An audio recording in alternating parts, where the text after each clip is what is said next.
So after a pretty amazing movie in 2001, we got a sequel that no one liked, a sequel that no one saw, and a sequel that no one cared about. So where does the series go from there? We can't keep doing races over and over again. We can't keep going to LA and hooking up with fugitives. Well, how about we just become a stupid action movie with tons of stunts and popcorn entertainment? You get Fast 5, the sequel 10 years in the making. Oh, I get it, because they're only fast in this one, right? And not furious. Well, yeah, that makes sense. And there's only 5 of them, right? Except that's not true either. Jeez, they sure know how to make these titles, don't they? Just stick with this system from now on, though. Call the next one Fast 6 and so on. Right? Fast 5 might actually be up there with some of the best action movies of all time. So many great decisions were made here. For instance, the introduction of Hobbs, played by The Rock Johnson. Easily the best performance in the entire series. You also get a good story again about the team life after freeing Dominic from prison and trying to get back on their feet while hiding from the authorities.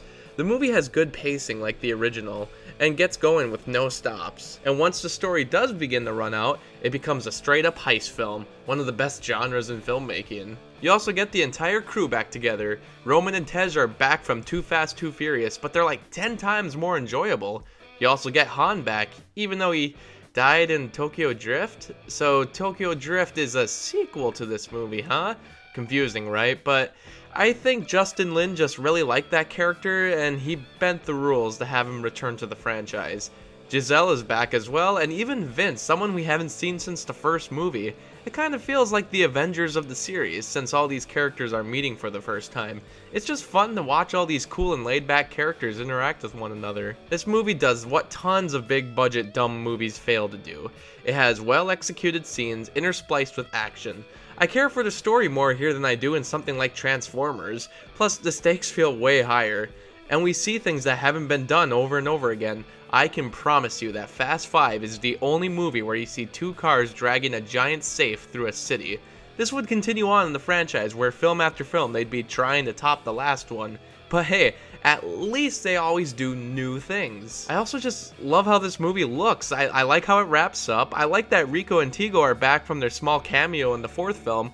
I like that this movie focuses way more on having fun than just being a serious story like the last movie. I also like that the racing part is still kind of included, but it's not the only source of entertainment. I like that they're trying some different things, but sticking to what made the characters great in all the respective films. Fast 5 is good, even if you haven't seen the other movies, and it's arguably the best Fast and Furious film in the franchise. And a perfect example of how to do a dumb popcorn summer movie right. What's the second thing? Stay the fuck out of my way.